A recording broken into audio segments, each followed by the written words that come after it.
Assalamualaikum. Hari ini saya akan meneruskan materi untuk microcontroller. Terutama hari ini akan memfokuskan pada perangkat input dan output pada microcontroller. Kenapa harus pakai perangkat input dan output? Apa fungsinya? Nah, ini akan diperjelas pada minggu kali ini. Ya.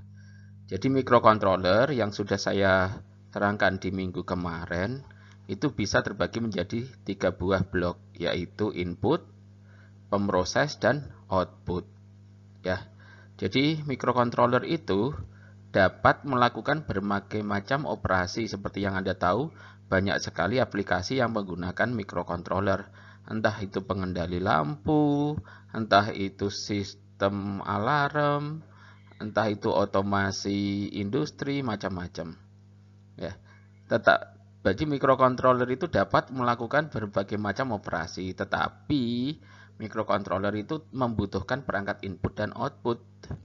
Jadi kalau dianalogikan, microcontroller itu bisa dianalogikan seperti otak kita. Nah, otak kita seperti Anda tahu bisa berpikir macam-macam, bisa melakukan pemrosesan macam-macam, ya. Tetapi kalau nggak ada masukan dari panca indera, nggak ada masukan dari mata, telinga, maka tidak ada yang diproses. Contoh, kalau kita mengenali seseorang ini adalah si A atau si B, itu karena otak memproses hasil masukan dari mata. Contoh yang lain, ketika kita tahu bahwa ini ada musik apa, lagu apa, nah itu otak memproses dari masukan dari telinga. Demikian juga masukan lain, misalkan dengan sentuhan kita tahu, oh bahwa ini kita sedang memegang misalkan kamera atau memegang batu atau apa. Walaupun itu tanpa ada mata, kita masih bisa tahu karena kita bisa merasakan dari indera penyentuhan, yaitu dari kulit. Jadi otak itu harus mendapatkan masukan untuk diproses. Ya. Jadi mata, telinga, dan panca indera lainnya itu berfungsi sebagai perangkat input yang akan diproses lebih lanjut oleh otak.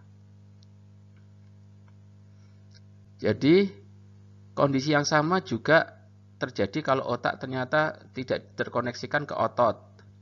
Jadi setelah otak dipakai untuk berpikir, menghasilkan suatu kesimpulan, nah biasanya akan menghasilkan keluaran, yaitu otot untuk bergerak. Ya, jadi seperti macam ini. Jadi kalau tanpa adanya otot, maka kerja otak juga nggak optimal. Kerjanya sudah optimal, tapi kemudian nggak bisa ngapa-ngapain. Ya, jadi otot tangan itu berfungsi sebagai perangkat output bagi otak. Kalau ini saya bikin blok diagram, akan menjadi sedemikian. Nah, ini ya. Ini analogi yang sama dengan sistem microcontroller. Jadi otak ini mampu memproses. Tetapi kalau hasil dari proses itu tidak dikeluarkan dalam bentuk gerakan tangan, gerakan kaki atau otot, ya jadinya kurang maksimal. Demikian juga kalau otak yang sudah hebat dalam memproses sesuatu tidak mendapat masukan entah dari mata, dari telinga, dari hidung atau indera penginderaan yang lain, maka itu juga tidak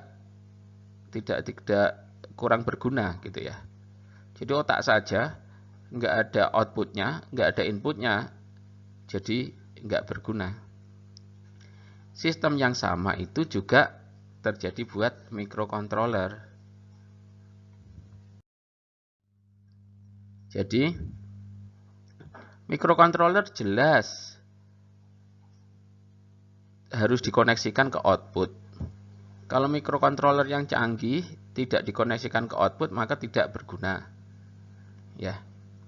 Jadi microcontrollernya itu sendiri nggak bisa melakukan aksi nyalakan lampu atau apa, nggak bisa. Microcontroller hanya bisa memberi perintah. Ya. Jadi hanya bisa memberi perintah.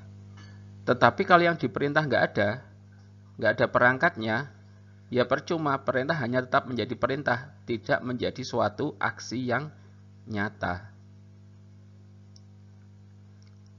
Nah, karena perangkat output itu adalah perangkat yang melakukan aksi nyatanya.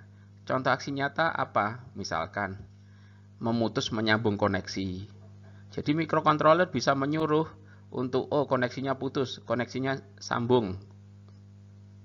Tetapi kalau nggak ada perangkat yang melakukan penyambungan pengkoneksiannya, maka perintah itu tadi cuma hanya perintah, nggak ada hasilnya.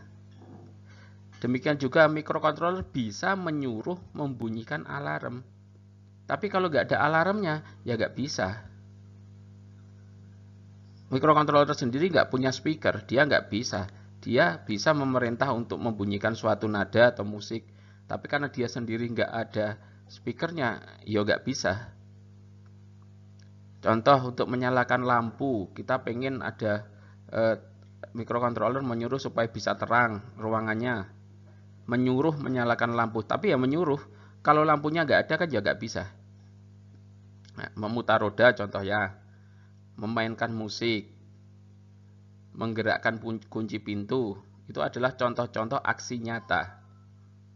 Ya, dan lain-lain, masih banyak sekali. Nah, perangkat yang berhubungan dengan aksi nyata ini apa?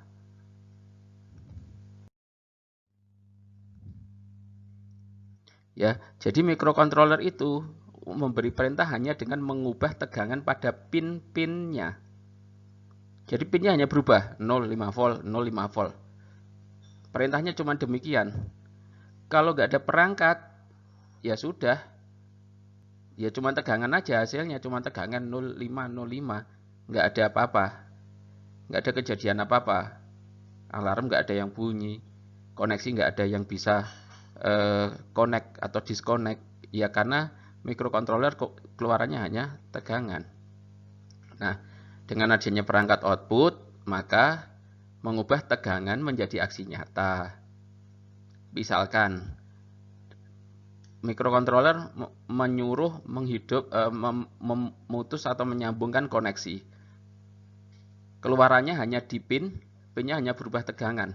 Nah, dengan adanya modul relay, maka tegangan itu bisa menjadi switch, putus nyambung. Jadi kita membutuhkan perangkat relay. Contoh lain, mikrokontroler yang hanya bisa mengubah tegangan pada pin hanya 0,5 volt. Tetapi pengen berubah tegangan itu menjadi cahaya, ya kita perlu beli yang namanya LED modul. Mikrokontroler memerintah untuk menghasilkan suara, tapi kan dia hanya keluar tegangan pada pinnya. Nah, harus kita koneksikan, harus kita beli dengan modul buzzer. Kalau ingin mengubah menjadi tulisan, maka kita perlu membeli yang disebut modul LCD.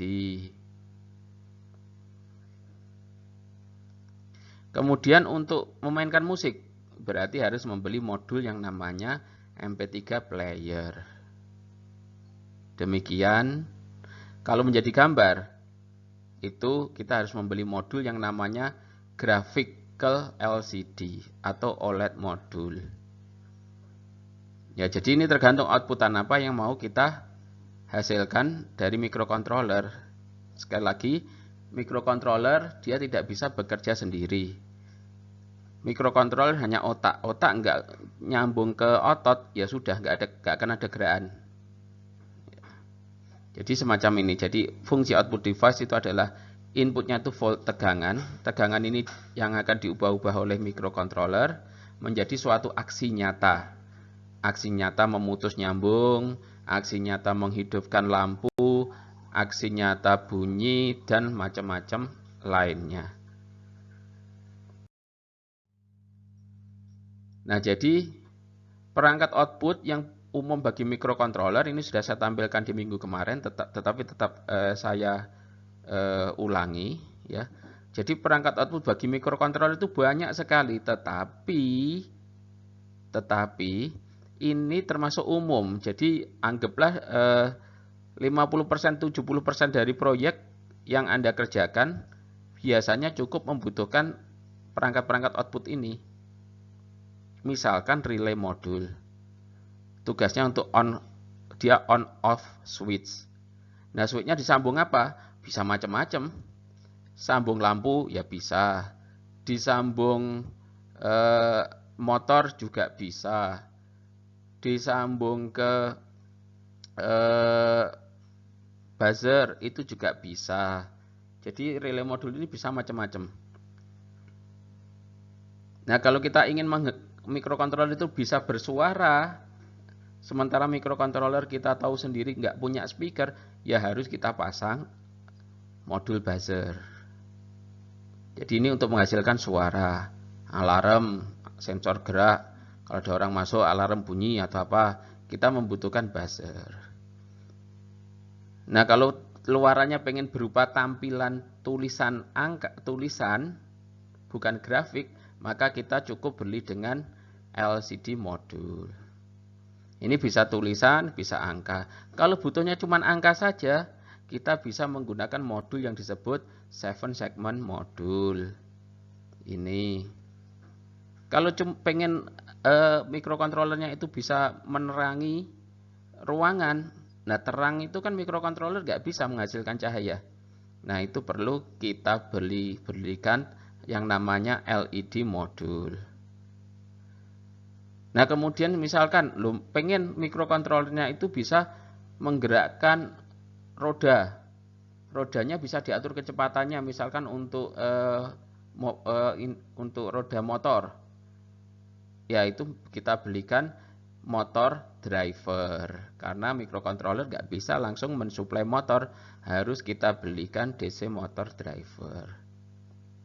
Nah kalau pengennya mikrokontrolernya bisa memainkan musik, mikrokontroler hanya bisa memerintah mainkan musik, tetapi yang diperintah nggak ada, ya nggak bisa. Nah ini fungsinya untuk MP3 player modul. Jadi di sini itu nanti bisa menghasilkan suara. Kemudian kalau pengen ada motor servo itu motor yang posisinya sudutnya yang kita kendalikan, itu kita bisa menggunakan maka motor servo driver ini. Bedanya dengan ini adalah kalau ini mengatur kecepatan putarannya, kalau ini mengatur sudut putarnya, kalau motor servo driver. Dan masih banyak lagi perangkat output. Nah, dari sekian banyak yang tadi itu, relay modul itu yang akan sering dipakai. Karena relay modul ini hanya switch. Dia on off. Yang mau di-on-kan apa, di-off-kan apa, bisa macam-macam. Namanya saklar. Saklar bisa dihubungkan kemana-mana. Saklar dihubungkan ke lampu AC boleh. Saklar untuk memutus menyalakan lampu DC bisa. Saklar ini untuk meng-on-off-kan keran elektrik, water valve bisa. Jadi kalau on airnya mengalir, kalau off airnya tidak mengalir. Bisa Anda kendalikan ini, karena ini hanya kalau dikasih power, kasih tegangan, dia akan bisa membuka kerannya ini. Nah, supaya bisa diatur on-off-nya, maka dibutuhkan relay sehingga bisa diatur oleh mikrokontroler. Bisa juga relay ini dihubungkan dengan door lock. Semacam ini. Jadi door lock ini konsepnya kalau ini kabel ini dikasih tegangan, maka dia akan membuka, menarik maksudnya, menarik tuasnya ini. Nah, kalau menarik tuas, maka door pintu sudah bisa dibuka. Nah, ini supaya bisa di on off kan, kadang on, kadang off tergantung misalkan kita kalau nekan tombol on, kalau pakai sidik jari on, maka ini harus bisa dikontrol nyala matinya. Nyala matinya bisa dikontrol menggunakan relay. Nah, relay ini bisa dihubungkan dengan mikrokontroler ke Arduino itu.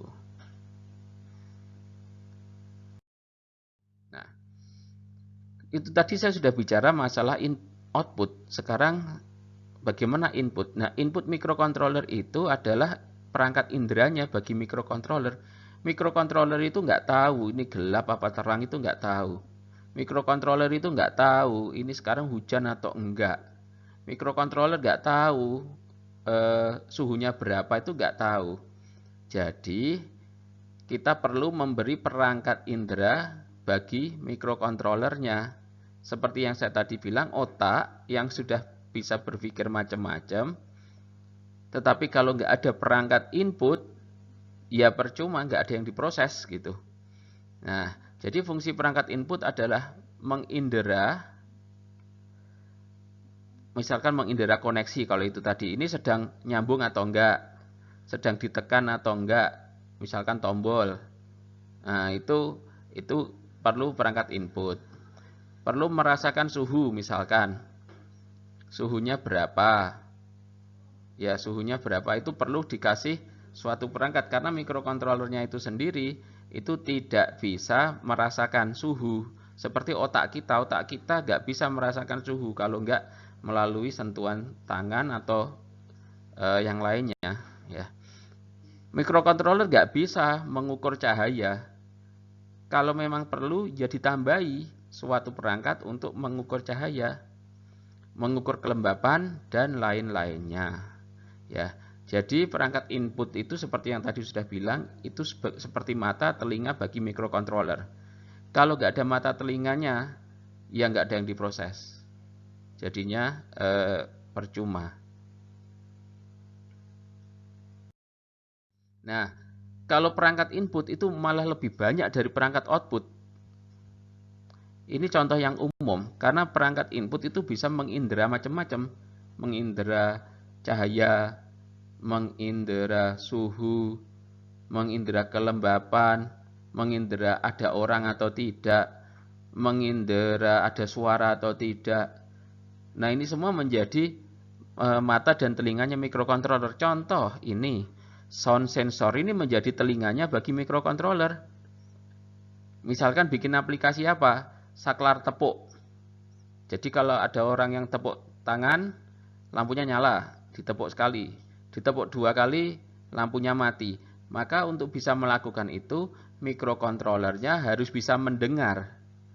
Nah, supaya bisa mendengar, maka dikasih telinga ini, sound sensor.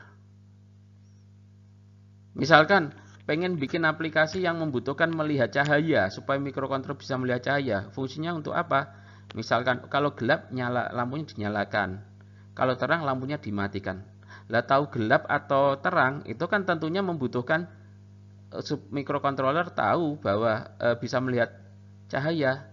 Nah, padahal mikrokontroler nggak punya mata. Nah, ini menjadi matanya dari mikrokontroler yang untuk mendeteksi ada tidaknya cahaya. Ini menjadi semacam matanya mikrokontroler untuk mendeteksi ada orang atau tidak. Ini menjadi seperti kulitnya dari mikrokontroler yang bisa merasakan ada hujan, air hujan atau tidak.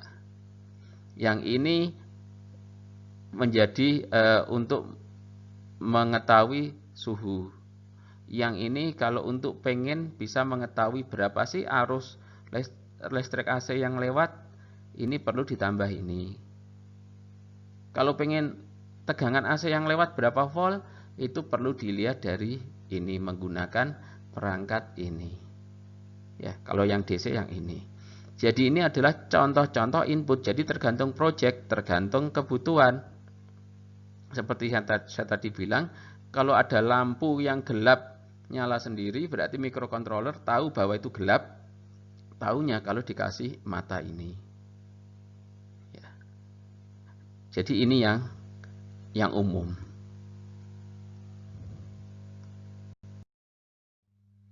Nah, terus mengoneksikannya kemana? Kalau kita ingin mengkoneksi perangkat input dan output ke mikrokontroler, ya Anda lihat di gambar ini. Ya koneksinya lewat pin-pin ini. Ya hanya pin-pin ini. Anda tahu sendiri kalau namanya pin, hanya bisa kalau nggak keluar tegangan, ya keluar arus. Nah, dalam kasus ini mikrokontroler memerintah itu ya hanya dengan mengubah tegangan di pin ini. 0 jadi 5, 5 jadi 0. Kalau ini disambungkan ke buzzer, ya jadinya bunyi. Kalau ini kemudian disambungkan ke relay, ya jadinya on sama off. Kalau ini dihubungkan ke MP3 player, jadinya nanti ketika ini ada tegangan 5 volt, maka MP3 playernya memutar musik. Ya, jadi koneksinya tuh lewat pin-pin ini. Input, output hanya dilewatkan pin-pin ini. Bukan pin ini. Kalau pin ini pun khusus lagi. Sementara nggak saya bahas. Jadi mengenai pin ini ya. Jadi selain dikoneksikan ke perangkat input dan output, jangan lupa namanya rangkaian elektronik pasti butuh power supply.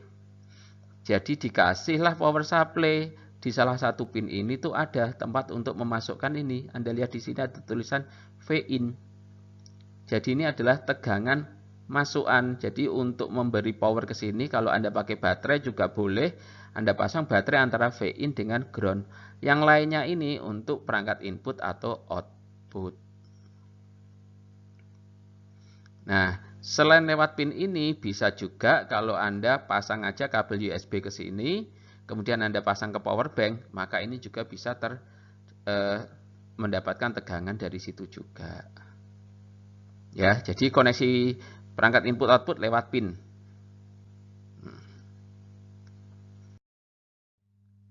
Nah, gambar itu tadi kalau saya sederhanakan menjadi demikian kalau dilihat dari atas.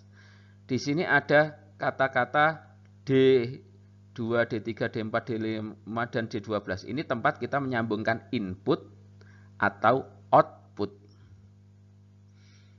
Nah, di sini juga ada A0 sampai A7. Itu adalah tempat untuk menyambungkan input bagi microcontroller. Nah, yang ada V-in itu adalah buat mensuplai ini dan ground. Reset ini boleh Anda pasang, boleh enggak. Karena di sini sudah ada tombol reset. Jadi kalau Anda pengen mereset ini, Anda tekan aja tombol ini sudah beres. Atau tapi dia disediakan reset kalau Anda pengen tombolnya ditarik keluar dari PCB, boleh Anda pasang reset di sini. Nah, kalau ketika ini Anda kasih tegangan input, maka di pin sini sudah muncul tegangan 5 volt. Di pin sini akan muncul tegangan 3,3 volt yang bisa Anda pakai untuk rangkaian luar kalau perlu. Tetapi tentunya arusnya nggak bisa besar. Ya. Kemudian di sini ada juga ada RxTx. Coba saya lanjutkan ke yang berikutnya. Ya, ini masih sama ya. Jadi kalau ini adalah digital pins ini bisa input, bisa output. Kalau ini adalah input, kalau Anda pengen mengkoneksikan ke input bisa lewat sini. Ya. Disambung output juga bisa sebenarnya. Tapi nantilah dibahas lebih detail, ya. Ini adalah Anda nyambungkan V-in terhadap ground. Kalau Anda tambahi reset, kalau enggak ya enggak masalah. Dibiarkan saja 5 volt kalau Anda pengen mensuplai perangkat lain tetapi dengan arus kecil saja. Nah, jadi kalau ini secara klasifikasi saya bisa lihat semacam ini. Nah, kalau Anda lihat lebih detail ya itu tadi Arduino Nano, sekarang adalah Arduino Uno. Kalau Anda lihat di sini ya. Di sini ada beberapa kategori. Yaitu ada digital, analog, power, serial, SPI, 2C, PWM. Nah, saya terangkan dulu. Jadi kalau digital itu dia hanya bisa menerima atau mengeluarkan tegangan 0 volt atau 5 volt. Nggak bisa di tengah-tengahnya. Luarannya ini, yang digital ini, yang ini misalkan pin nomor 7. Ini kalau nggak 0 volt, 5 volt, nggak bisa tengah-tengah, 2,5, 3, 4, 1,5, nggak bisa. Jadi keluaran di sini hanya 0 atau 5, hanya dua kemungkinan kondisi, nggak bisa 0 dan 5-nya keluar bareng, nggak bisa. Jadi di pin ini kalau nggak 0, ya 5. Pada satu waktu hanya satu kondisi. Itulah yang disebut digital. Jadi digital itu hanya 0 dan 1. Logikanya hanya 0 atau 1. Nggak bisa keluar bareng. Ya, jadi pin yang berwarna biru muda ini adalah pin yang bisa dikoneksikan secara digital hanya memiliki dua kondisi. Contoh dua kondisi, ada orang, nggak ada orang. Nah, itu hanya dua kondisi. Ya, ditekan, nggak ditekan. Nah, itu hanya dua kondisi. Nyambung atau putus. Itu hanya dua kondisi. Nah, itu yang bersifat digital. Nah, berbeda dengan yang berwarna hijau ini. Kalau yang berwarna hijau ini itu adalah pin yang bisa menerima tegangan yang bersifat analog. Jadi tegangannya itu tidak hanya 0 atau 5, tetapi bisa diantaranya. Jadi misalkan ini diberi tegangan 1,5 volt, bisa menerima 2 volt, bisa 3 volt, bisa gitu ya. Tapi kalau yang pin-pin yang ini hanya kalau nggak 0 ya 5, sudah dianggap gitu aja. Tapi yang warna hijau itu bisa semua. Contohnya untuk apa? Suhu misalkan. Kalau suhunya 20 derajat, tegangannya 2 volt. Kalau suhunya naik jadi 25 derajat, tegangannya jadi 2,5 volt. Suhunya berubah menjadi 30 derajat, keluar 3 volt. Nah, untuk itu yang analog. Tapi kalau cuman sensor yang ada orang, nggak ada orang, ya itu berarti digital. Tapi kalau yang ada di tengah-tengah, contoh yang lain, sensor jarak. 1 meter keluar 1 volt, 2 meter keluar 2 volt, 3 meter keluar 3 volt. Nah, itu analog itu namanya. Jadi kalau Anda ini koneksi inputnya itu hanya bisa mengeluarkannya bisa antara 0 sampai 5 volt, maka harus Anda koneksikan ke analog. Tapi kalau cuma 0 atau 5 volt, sambungnya ke yang digital. Loh, yang pin ini kok bisa 2? Iya, jadi pin yang ini tuh agak sakti gitu. Jadi Anda konfigurasi, tapi harus Anda setting ya di dalamnya ya. Kalau Anda setting sebagai digital, maka ini akan digital. Kalau Anda setting sebagai analog, ini bisa menerima analog. Tapi beda dengan pin ini. Pin 7 atau pin 8 ini digital. Mau disetting analog? Nggak bisa, karena dia tidak memiliki kemampuan untuk itu. Ya. Jadi itu digital sama analog. Power yang hitam, nah ini bagian untuk masukkan tegangan. Ini dimasuki tegangan 5 volt, ground. Ini cuma tegangan lah, jadi bukan dikoneksikan ke input atau output. Kemudian ada lagi yang serial. Nah, serial ini komunikasi. Jadi perangkat microcontroller itu kadang perlu berkomunikasi dengan perangkat microcontroller yang lain. Misalkan otak satu itu perlu berkomunikasi ke otak yang lainnya. Ngobrol, ngomong. Nah, ini bisa jadi melalui komunikasi serial ini yang disebut TX-RX ini, atau yang model SPI yang warna ungu, atau yang model I2C. Di sini yang ini ya, SDA-SCL. Jadi yang tiga ini, serial, SPI, I2C, itu kalau untuk komunikasi. Komunikasinya bisa ke microcontroller, bisa ke perangkat input atau output. Ya. Jadi ini untuk komunikasi data. Kemudian satu lagi yang merah, yang PWM ini, dia bisa mengeluarkan pulsa PWM. Akan dijelaskan pada ini slide berikutnya. Nah, jadi kalau secara tabel, jenis output dan input itu hanya ada ini. Jadi outputan dari microcontroller itu bisa hanya 0 atau 5 volt digital ya. Jadi hanya memiliki dua kemungkinan kondisi, on, off, ya, enggak. Nah, itu diwujudkan dalam bentuk keluar tegangan 0 volt atau tegangan 5 volt. Enggak bisa bareng, 0 sama 5 volt enggak bisa. Jadi outputnya itu bisa hanya berupa digital, bisa berupa PWM. PWM ini 0 sampai 100 decicle, nanti akan saya terangkan di slide berikutnya. Itu bagi input, itu bisa input digital, ada orang nggak ada orang.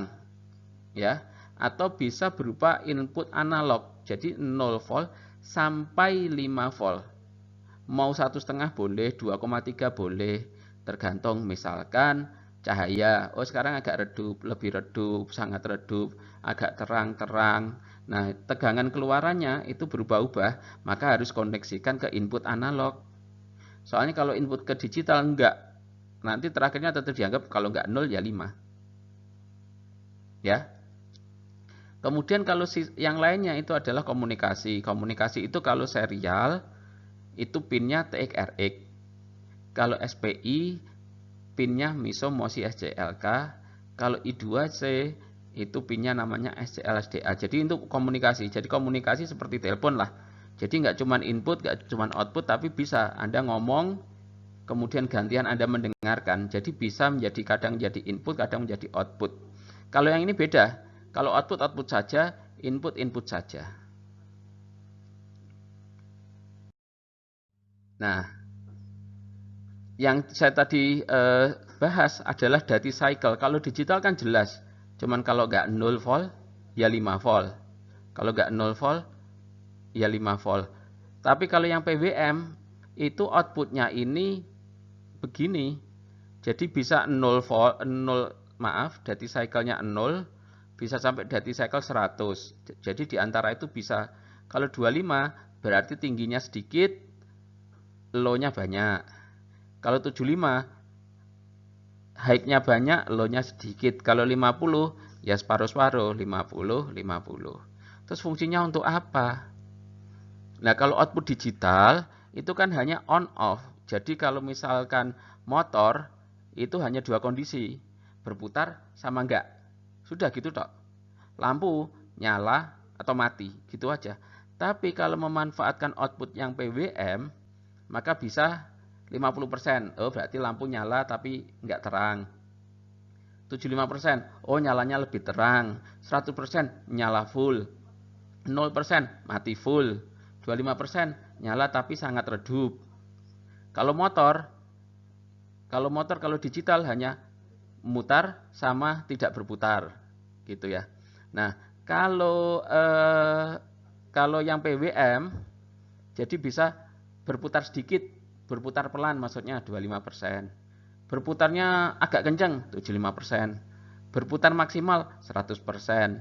Berputarnya separuh kecepatan 50%. Nah, jadi outputnya itu bisa berubah-ubah kalau kita manfaatkan PWM. Ini yang output. Kalau yang tadi yang buat komunikasi ada 3, serial itu TX-RX, SPI, ada I2C. Nah, I2C itu koneksinya demikian.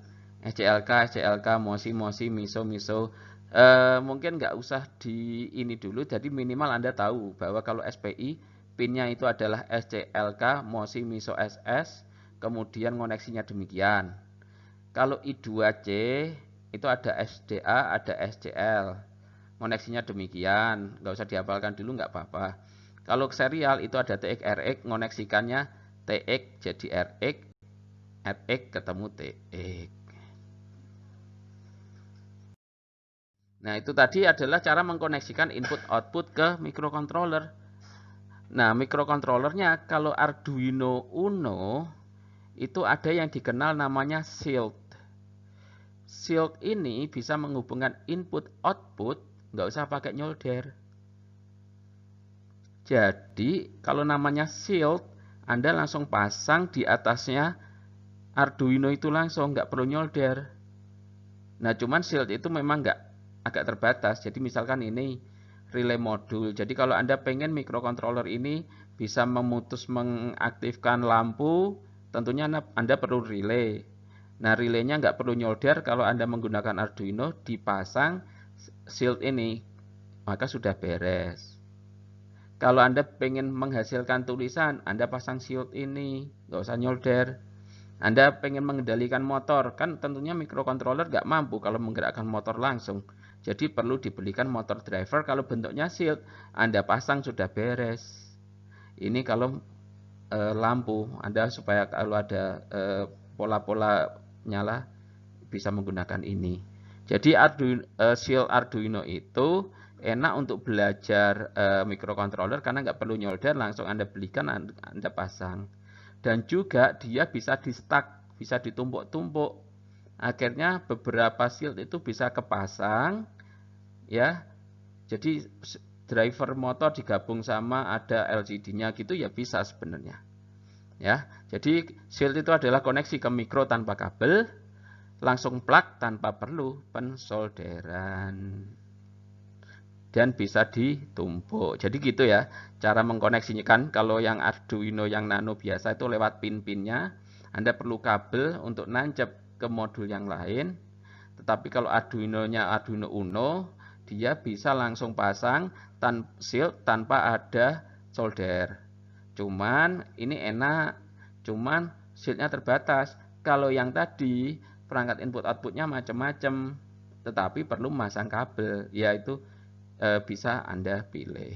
Jadi itu saya untuk menggarisbawahi bahwa microcontroller itu nggak bisa bekerja sendiri, dia membutuhkan perangkat yang melakukan aksi nyata, yaitu output, dan dia perlu untuk menerima inputan, yaitu perangkat input.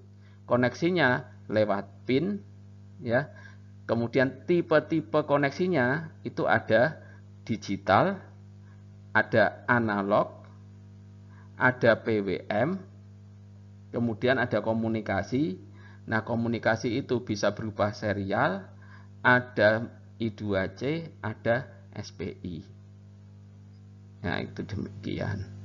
Jadi saya rasa cukup itu untuk yang materi ini. Terima kasih.